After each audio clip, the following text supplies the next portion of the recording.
देखिए अब जो नेक्स्ट एडजस्टमेंट्स अपन पढ़ने जा रहे हैं ये बहुत ही ज़्यादा इंपॉर्टेंट एडजस्टमेंट्स हैं, या मान के चलिए आपके एग्जाम में पक्का ये एडजस्टमेंट आते हैं, फाइनेंशियल स्टेटमेंट विद एडजस्टमेंट आएगा तो इसमें आपको ये एडजस्टमेंट पूछे जाते हैं, ठीक है ना। सबसे पहला जो एडजस्टमेंट है अपन ने 9 पढ़ ली, 10वां पढ़ रहे हैं। सबसे पहला जो एडजस्टमेंट है वो है बैड डेब्ट्स। फिर इसके बाद अपन नेक्स्ट एडजस्टमेंट जो पढ़ेंगे वो पढ़ेंगे अपन प्रोविजन फॉर डाउटफुल डेब्ट, और फिर एक और प्रोविजन पढ़ेंगे वो अपन पढ़ेंगे provision for discount on debtor. पहले तो इनका मतलब समझते हैं ये क्या। बैड डेब्ट्स क्या होते हैं कि जैसे अपन ने किसी को क्रेडिट पे गुड्स सोल्ड करे, उससे अपन को प्रॉमिस किया था आफ्टर 1 मंथ वो हमको पेमेंट कर देगा। अब आफ्टर 1 मंथ हम उससे पैसा लेने गए, पता चला वो इंसॉल्वेंट हो गया, अब वो पैसा देने की स्थिति में नहीं है, यानी ये क्या हो गए, बैड डेब्ट्स हो गए। अब प्रोविजन फॉर डाउटफुल डेब्ट क्या होता है? प्रोविजन फॉर डाउटफुल डेब्ट ये होता है कि अपन ने देखा भाई एंड ऑफ द ईयर में हमारे पास कितने के 5 लाख रुपीस के डेटर्स हैं, और हमारा पास एक्सपीरियंस ये कहता है कि हर साल एंड ऑफ द ईयर में जो भी डेटर्स बचते हैं उसमें से 10% क्या हो जाते हैं, बैड डेब्ट्स हो जाते हैं। ये ऐसा हमारा पास एक्सपीरियंस कहता है। तो एंड ऑफ द ईयर में 5 लाख के डेटर्स हैं। अब पास एक्सपीरियंस ये कह रहा है कि हर साल 10% पैसा क्या होता है, डूब जाता है, बैड डेब्ट्स हो जाते हैं, जो भी डेटर बचते हैं उसमें से। तो ये बैड डेब्ट्स तो नेक्स्ट ईयर में जाके होंगे जब इनसे आप पैसा मांगने जाओगे, लेकिन ये जो डेटर्स का जो बैड डेब्ट्स का लॉस है तो करंट ईयर का लॉस है।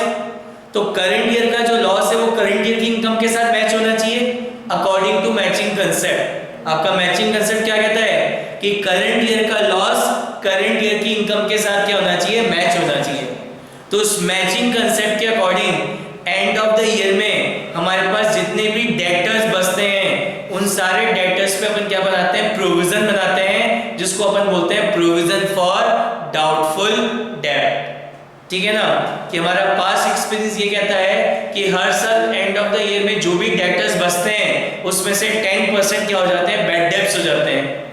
ठीक है, तो इसलिए अपन ने हमारा पास एक्सपीरियंस को देखते हुए हम एक एस्टिमेशन लगा रहे हैं कि करंट ईयर में हमारे पास ये जो डेटर बच गए इसमें से 10% क्या हो जाएंगे, बैड डेब्ट्स हो जाएंगे। लेकिन उसका पता तो नेक्स्ट ईयर जाके चलेगा, लेकिन ये लॉस तो करंट ईयर का है, तो करंट ईयर का लॉस करंट ईयर की इनकम के साथ मैच होना चाहिए अकॉर्डिंग टू मैचिंग कंसेप्ट। तो इसलिए अपन एंड ऑफ द ईयर में जितने भी डेटर्स हमारे पास बचते हैं उन बचे हुए डेटर्स में हम क्या बनाते हैं, प्रोविजन फॉर डाउटफुल डेब्ट। जिन डेटर्स पे हमको शक होता है कि ये बैड डेब्ट्स होने वाले हैं तो उस पे अपन क्या बनाते हैं, प्रोविजन फॉर डाउटफुल डेब्ट। ऐसे होता है provision for discount on debtor. तो provision for discount on debtor ये क्या चीज होती है कि आपने देखा भाई एंड ऑफ द ईयर में 5 लाख रुपीस के डेटर्स बचे। अब हमको पता है कि जब तक इनको थोड़ा बहुत लालच नहीं दिया जाएगा डिस्काउंट का तो इनसे पैसा रिकवर होने वाला नहीं है। तो हमको पता है कि एंड ऑफ द ईयर में जो डेटर्स बचे हैं इनको जब तक डिस्काउंट नहीं देंगे तो इनसे पैसा रियलाइज नहीं होगा। तो ये डिस्काउंट तो आप नेक्स्ट ईयर जाके दोगे। तो ये जो डेटर्स है करंट ईयर के हैं, अब करंट ईयर के डेटर्स पे नेक्स्ट ईयर जाके डिस्काउंट दे रहे हो, लेकिन करंट ईयर के डेटर है तो डिस्काउंट का खर्चा भी करंट ईयर का है। और मैचिंग कंसेप्ट कहता है करंट ईयर का खर्चा करंट ईयर की इनकम के साथ मैच होना चाहिए। तो इसलिए अपन एंड ऑफ द ईयर में जो डेटर्स हमारे पास बचे हैं तो आपको जो लगता है कि हम इनको इतना डिस्काउंट देंगे तब जाके पैसा आएगा, तो जितना डिस्काउंट आप देने वाले हो उसका एंड ऑफ द ईयर में अपन क्या बना लेते हैं, प्रोविजन बना लेते हैं, जिसको अपन बोलते हैं provision for discount on debtor. क्यों बना रहे हैं, क्योंकि मैचिंग कंसेप्ट कहता है करंट ईयर का खर्चा करंट ईयर की इनकम के साथ मैच होना चाहिए। समझ में आ गया, तीनों का मतलब समझ में आ गया। अब बात आती है इनका फाइनेंशियल स्टेटमेंट बनाते समय। फाइनेंशियल स्टेटमेंट बनाते समय इनका क्या ट्रीटमेंट होता है। मैंने बताया था ये जो प्रोविजन है ये प्रोविजन होते हैं charge against the profit. Provision क्या है, चार्ज अगेंस्ट द प्रॉफिट है, प्रॉफिट में से चार्ज किया जाता है। तो आपके जो प्रोविजन है ये प्रॉफिट एंड लॉस अकाउंट में से अपन क्रिएट करते हैं, पीएनएल अकाउंट में इसको बनाया जाता है। तो बात आती है जब अपने फाइनेंशियल स्टेटमेंट आप बनाओगे तो फाइनेंशियल स्टेटमेंट बनाते समय जब आप अपना प्रॉफिट एंड लॉस अकाउंट बनाओगे, क्या बनाओगे? प्रॉफिट एंड लॉस अकाउंट आप बनाओगे तो इस प्रॉफिट एंड लॉस अकाउंट में देखो प्रोविजन बनाने की जनरल एंट्री क्या होती है? Profit and loss account debit to provision, profit and loss account debit to provision. तो जब आप अपना पीएनएल बनाओगे तो पीएनएल में प्रोविजन फॉर डाउटफुल डेट का कितना बैलेंस शो होगा? मतलब प्रोविजन फॉर डाउटफुल डेट कितना दिखाया जाएगा? और provision for discount on debtor, provision for discount on debtor कितने दिखाए जाएंगे ये हमको पता लगाना है, ठीक है ना। जितने भी प्रोविजन सब पीएनएल से बनाए जाते हैं तो प्रोविजन फॉर डाउटफुल डेट का पीएनएल में यहाँ पे कितना बैलेंस आएगा और provision for discount on debtor का यहाँ पे कितना बैलेंस आएगा। और दूसरी बात कि जब आप अपनी बैलेंस शीट बनाओगे, क्या बनाओगे? Balance sheet. तो ये बैलेंस शीट में ये आपकी लायबिलिटी साइड होती है और ये आपकी एसेट साइड होती है।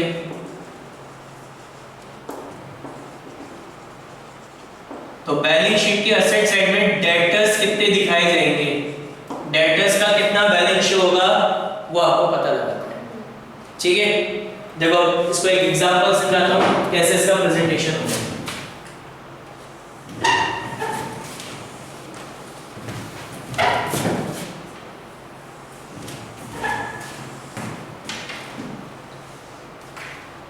देखो ये आपको ट्रायल बैलेंस दे रखा है, ये इसकी डेबिट साइड, ये इसकी क्रेडिट साइड। क्या दे रखा है आपको? Trial balance. ट्रायल बैलेंस में सबसे पहले आपको दे रखे हैं यहाँ पे डेटर्स। सपोज करो डेटर्स आपको दे रखे हैं 1,02,000 के, डेटर्स दे रखे हैं 1,02,000। फिर आपको यहाँ पे दे रखा है बैड डेट्स। बैड डेट्स मत दे रखे हैं आपको सपोज करो 5,000 के। फिर यहाँ पे आपको दे रखा है provision for doubtful date, provision for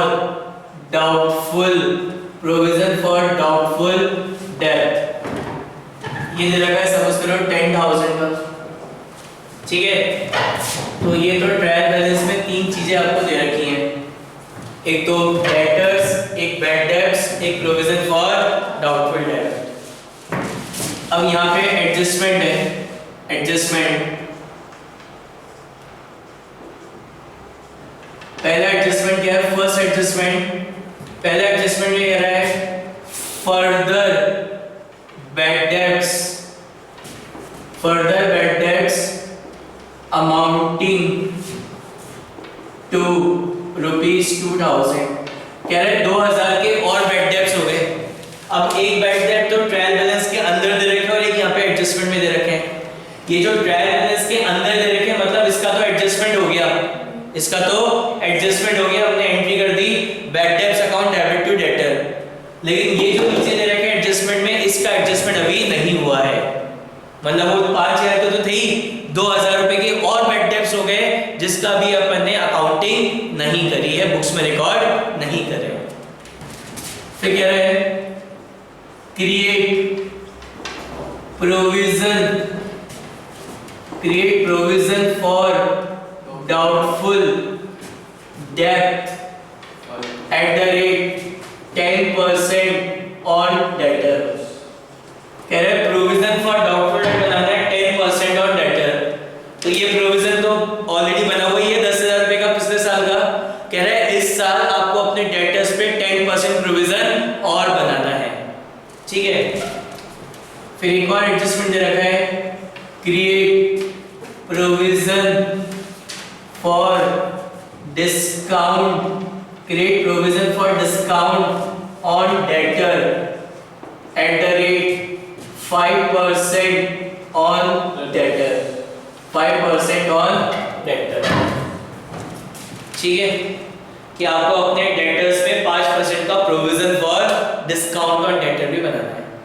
अब बात आती है कि प्रोविजन फॉर डाउटफुल डेट का कितना बैलेंस पीएनएल में आएगा, provision for discount on debtor यहाँ पे कितना आएगा और बैलेंस शीट में डेटर्स कितने पे दिखाए जाएंगे। एक एक की बात करते हैं। पहले बात करते हैं कि ये प्रोविजन फॉर डाउटफुल डेट का कितना बैलेंस पीएनएल में दिखाया जाएगा। प्रोविजन फॉर डाउटफुल डेट का कितना बैलेंस पीएनएल में दिखाया जाएगा वो बात करते हैं। देखो मैंने प्रोविजन फॉर डाउटफुल डेट क्यों बनाया था, करंट ईयर में, एंड ऑफ द ईयर में क्यों बनाया है, ताकि नेक्स्ट ईयर में जाके जब बैड डेब्ट्स हो तो उस बैड डेब्ट्स का लॉस हम इस प्रोविजन में से चार्ज कर सके, इसलिए अपन ने ये प्रोविजन बनाया है। तो बात आती है प्रोविजन फॉर डाउटफुल डेट का कितना बैलेंस यहाँ पे दिखाया जाएगा। तो उसके लिए अपन बनाएंगे वर्किंग नोट। तो working note number 1, calculation of balance of provision for doubtful date. Calculation of balance of provision for doubtful date जो पीएनएल में शो करना है। उसके लिए इस तरीके से वर्किंग नोट बनाते हैं।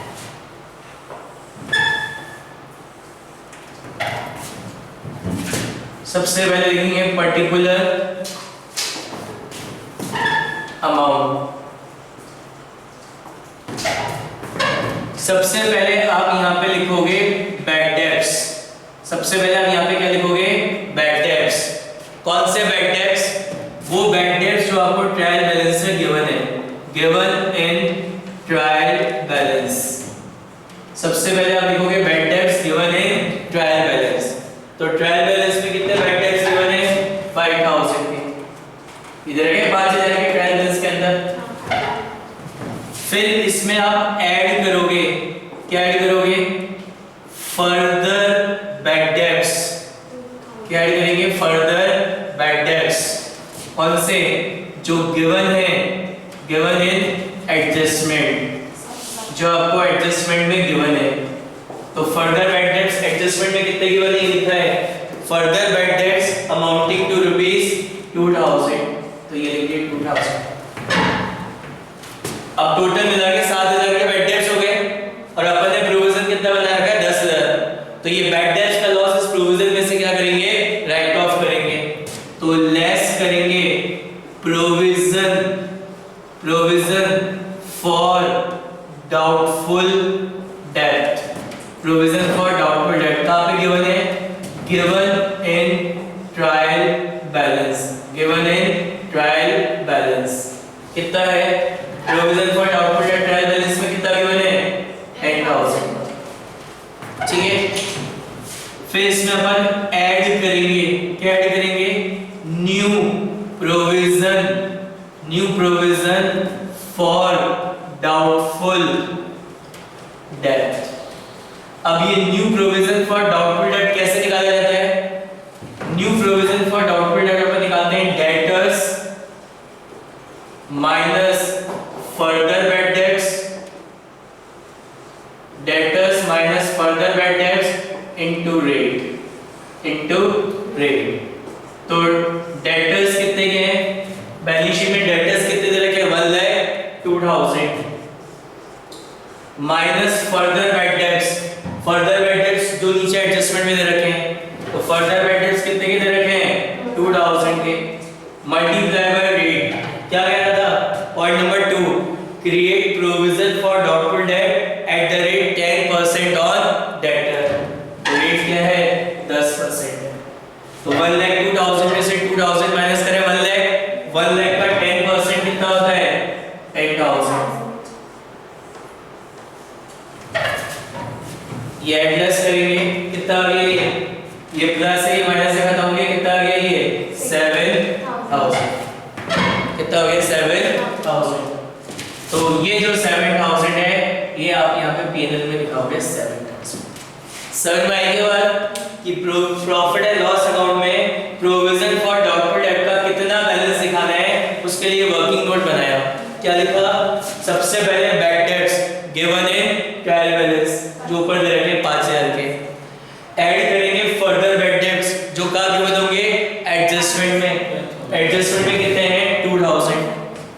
लेस करेंगे प्रोविजन फॉर डाउटफुल डेट का गिवन है ट्रायल बैलेंस में कितने का 10,000 का, और ऐड करेंगे new provision for doubtful date.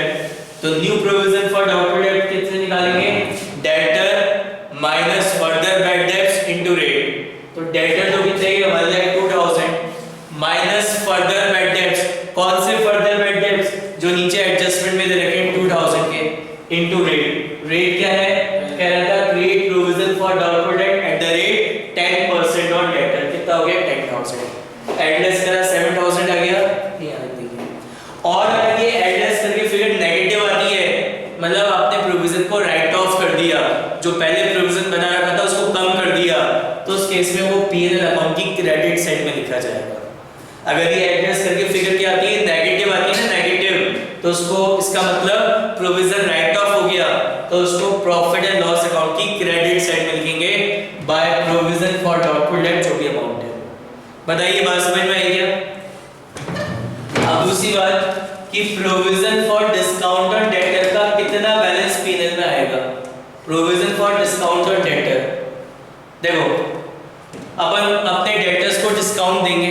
Discount किसको देंगे, जो हमारे अच्छे कस्टमर्स हैं उन्हीं को डिस्काउंट देंगे। अच्छे कस्टमर को इंग्लिश में क्या बोलेंगे, गुड डेटर्स। क्या बोलेंगे, गुड डेटर्स। तो ये जो provision for discount on debtor है, ये किस पे निकाला जाता है, गुड डेटर्स पे निकाला जाता है। तो provision for discount on debtor का कितना बैलेंस यहाँ पे शो होगा, उसके लिए अपन बनाएंगे working note number 2, calculation of provision for discount on debtor. तो जैसा मैंने आपको बताया कि जो provision for discount on debtor है, ये किस पे बनाया जाता है, ये बनाया जाता है गुड डेटर्स पे। किस पे बनाया जाता है, good debtors multiply by rate. अब बात आती है गुड डेटर्स कौन है, मतलब हमारे अच्छे कस्टमर्स। तो गुड डेटर्स कैसे निकालेंगे, गुड डेटर्स, मैं अपने अच्छे कस्टमर्स को डिस्काउंट दूंगा ताकि उनसे रिलेशन अच्छा रहे और वो आगे मेरे से डील करें, और ठीक है ना। तो गुड डेटर्स कैसे निकालेंगे, ये डेटर्स दे रखे हैं, ये डेटर्स, तो सबसे पहले लिखेंगे डेटर्स, इसमें से माइनस करेंगे फर्दर बैड डेट्स। अब ये जो 2,000 रुपए के बैड डेट्स हो गए, इनको थोड़ी दूंगा डिस्काउंट, वो दोगे इंस्टॉलमेंट में, तो कुछ देने की स्थिति में नहीं है, तो इसलिए इसमें से माइनस कर दो फर्दर बैड डेट्स। ये जो बैड डेट्स आपको ट्रायल बैलेंस में दे रखे हैं वो तो माइनस हो रखे हैं इसमें से। अब ये जो 2,000 के और हो गए वो नहीं रखे थे, तो ये डेटर्स है, इनमें से 2,000 के और बैड डेट्स हो गए, तो उनको थोड़ी डिस्काउंट दूंगा, तो हटा दिया। और जिन डेटर्स में मेरे को शक है कि बोले ये पैसा डूब जाएगा, ये पैसा नहीं देने वाले हैं, तो उनको भी हटा दूं, तो मेरे को डेटर्स आ जाएंगे। तो मतलब ये जो न्यू प्रोविजन बनाया है, ये जो नए पे मेरे को शक है, तो माइनस कर दो इसमें से new provision for doubtful date, वो इसमें से माइनस कर देते हैं, तो मेरे क्या आ जाएंगे, गुड डेटर्स आ जाएंगे, अच्छे कस्टमर्स निकल के आ जाएंगे। जैसे यहाँ पे डेटर्स कितने दे रखे हैं, 1,02,000 के, 1,02,000 के डेटर्स हैं, इसमें से 2,000 रुपए के फर्दर बैड डेट्स हो गए, मतलब इनसे पैसा नहीं आएगा, तो इनको थोड़ी डिस्काउंट देंगे। और न्यू प्रोविजन कितने का है, 10,000 में मेरे को शक है कि ये भी पैसा नहीं आने वाला, तो उनको भी डिस्काउंट नहीं दूंगा, तो माइनस 10,000। तो मेरे क्या आ जाएंगे, गुड डेटर्स आ जाएंगे, मेरे अच्छे कस्टमर्स आ जाएंगे, कितने, 90,000। कितने, 90,000। तो provision for discount on debtor किस पे बना है, गुड डेटर्स। तो गुड डेटर्स तो कितने के हैं, 90,000 मल्टीप्लाई बाय रेट, रेट कितनी है 5%, तो 90,000 का 5% कितना होता है, 4,500। ये होता है ना 4,500, तो ये अमाउंट यहाँ पे दिखाया जाएगा 4,500। समझ में आ गया। तो provision for discount on debtor हम किस पे बनाते हैं, गुड डेटर्स पे बनाते हैं। तो provision for discount on debtor होता है good debtors multiply by rate. तो गुड डेटर्स कैसे निकालते हैं, गुड डेटर्स निकालते हैं debtor minus further bad dates minus new provision for doubtful debt. कितने के 1,02,000, फर्दर बैड डेट्स कितने के 2,000 और न्यू प्रोविजन कितने का है 10,000। तो गुड डेटर्स कितने के आ गए 90,000। तो गुड डेटर्स से 90 इंटू रेट कितना हो गया 4,500। तो यहाँ पे आ गया। ठीक है, अब बात आती है बैलेंस शीट में डेटर्स कितने के आएंगे। तो डेटर्स कितने की तरह के 1,02,000 ट्रायल बैलेंस में। तो पहले इनर कॉलम में लिखेंगे डेटर्स 1,02,000, फिर इसमें से लेस करेंगे फर्दर बैड डेट्स। क्या लेस करेंगे फर्दर बैड डेट्स जो नीचे दे रखा है एडजस्टमेंट में कितने के हैं 2,000 के। फिर इसमें से लेस करेंगे new provision for doubtful date, new provision for doubtful debt. अब ये new provision for doubtful debt कितना है 10,000 है, ये 7,000 नहीं है, ये तो प्रोविजन का बैलेंस है। क्या लेस करेंगे न्यू प्रोविजन कितना है 10,000। ध्यान रखना या गलती कर देते हैं 7,000 ही माइनस करिए होगे। क्या माइनस करना है new provision for doubtful debt कितना है 10,000 और इसमें से लेस करेंगे provision for discount on debtor. तो provision for discount on debtor कितना बनाया है, provision for discount on debtor बनाया 4,500। कितना बचा 1,02,000 में से 2,000 माइनस करें 1 लाख में से 10,000 माइनस करें 90,000 में से 4,500 माइनस करें कितना आ गया 85,500। तो ये आ जाएगा 85,500। बताइए समझ में आएगी तीनों एडजस्टमेंट क्या क्या थे, bad debts, provision for doubtful debtor और provision for discount on debtor. तो अपन को बताना था कि पीएनएल अकाउंट में प्रोविजन फॉर डाउटफुल डेट का कितना बैलेंस शो होगा, provision for discount on debtor का कितना बैलेंस शो होगा। मैंने बताया एग्जाम में ऐसे इंफॉर्मेशन आएगी ट्रायल बैलेंस देखो नीचे एडजस्टमेंट। तो सबसे पहले लिखिए डेटर्स दे रखे ट्रायल बैलेंस में 1,02,000, फिर बैड डेट्स दे रखे 5,000 के, प्रोविजन फॉर डाउटफुल डेट दे रखा था 10,000। एडजस्टमेंट में कह रहा था कि फर्दर बैड डेट्स हो गए 2,000 के, प्रोविजन फॉर डाउटफुल डेट बनाना है डायरेक्ट 10% ऑन डेटर और provision for discount on debtor बनाना है डायरेक्ट 5% ऑन डेटर। अब बता दी थी प्रोविजन फॉर डाउटफुल डेट का और provision for discount on debtor का कितना बैलेंस यहाँ पे आएगा। तो वो निकालने के लिए अपन ने ये वर्किंग नोट बनाया कि प्रोविजन फॉर डाउटफुल डेट का कितना बैलेंस यहाँ आएगा। अच्छा ये जो मैंने बताया तो मैक्सिमम चीज बता रहा कि मैक्सिमम ये हो सकता है, इससे ज्यादा कुछ नहीं होगा। जरूरी नहीं है क्वेश्चन में सारी इंफॉर्मेशन आपके पास अवेलेबल हो, आपको ये स्टेप्स लर्न करने हैं या समझने हैं। और अगर कोई चीज नहीं दे रखी क्वेश्चन में तो उसके आगे नील लिखो 0 लिखो और आगे बढ़ जाओ। अटकना नहीं है, मतलब ये नहीं है तो क्या करें। जैसे सबसे पहले लिखेंगे बैड डेट्स जो कहाँ गिवन होंगे ट्रायल बैलेंस में, चेक करो अगर है क्या। अगर है जैसे यहाँ पे है 5,000 तो लिख दिए, नहीं है तो उसके आगे 0 लिखो आगे बढ़ो। आगे क्या करना है ऐड करने फर्दर बैड डेट्स कहाँ गिवन होंगे एडजस्टमेंट में, चेक करो क्या नीचे एडजस्टमेंट में कोई फर्दर बैड डेट्स है क्या। जैसे यहाँ पे दे रखे 2,000 लिख दिए और नहीं होते तो नील लगाओ और आगे बढ़ो। लेस क्या करना है प्रोविजन फॉर डाउटफुल डेट कहाँ पे गिवन होगा ट्रायल बैलेंस में, चेक करो है क्या। और इसका हमेशा क्रेडिट बैलेंस होगा, कभी भी डेबिट नहीं होगा क्योंकि लायबिलिटी है। कितना है 10,000 है लिख दिया, नहीं है तो 0 बढ़ा आगे। Add new provision for doubtful date, new provision for doubtful debt कैसे निकालेंगे debtor minus further bad debts into rate. अब जब न्यू प्रोविजन में जाना वो कह रहे हैं तो डेटर्स तो होंगे, जरूरी नहीं है फर्दर बैड डेट्स तो नहीं है तो 0 और है जैसे यहाँ पे है 2,000 तो लिख दिया इनटू रेट जो भी रेट थी, जैसे यहाँ पे लिखी थी 10%। तो ये आ गया न्यू प्रोविजन। एड्रेस करा पॉजिटिव आएगा तो पीएनएल की डेबिट में और एड्रेस करके अगर नेगेटिव आ रहा है तो पीएनएल अकाउंट की क्रेडिट साइड में लिखना है। तो ये आ गया प्रोविजन फॉर डाउटफुल डेट 7,000। अब बात आ रहा था provision for discount on debtor. तो provision for discount on debtor निकाला जाता है गुड डेटर्स पे, good debtors multiply by rate. अब ये गुड डेटर्स कैसे निकालेंगे, गुड डेटर्स निकाले जाते हैं मतलब मेरे अच्छे customers, debtor minus further bad dates minus new provision. Debtor कितने तरह के 1,02,000 minus further bad dates, further bad dates कितने के हुए 2,000 और minus new provision for doubtful date. ध्यान रखना ये 10,000 है, ये 7,000 माइनस करके निकालोगे 10,000 है न्यू प्रोविजन, ये 7,000 रुपए तो प्रोविजन फॉर डाउटफुल डेट का बैलेंस है, बैलेंस जो P&L में दिखाना है। तो 10,000 आ गया, तो गुड डेटर्स आ गया 90, तो good debtors multiply by rate क्या आ गया 4,500। तो ये P&L में आएंगे, provision for discount on debtor 4,500। अब आ रही है बैलेंस शीट में डेटर्स कैसे दिखाएंगे। तो डेटर्स से कितने के 1,02,000 लेस करेंगे further bad dates, further bad dates कितने के हैं 2,000 के, लेस करेंगे new provision for doubtful debt कितना है न्यू प्रोविजन 10,000, और लेस करेंगे provision for discount on debtor 4,500 कितना आ गया 85,500। ये ध्यान रखना, यहाँ पे भी न्यू प्रोविजन, तो न्यू प्रोविजन कितना है 10,000, 7,000 नहीं, और यहाँ पे भी न्यू प्रोविजन कितना 10,000। बताइए समझ में आ गई, समझ में आ गया, इसको कॉपी कर लो।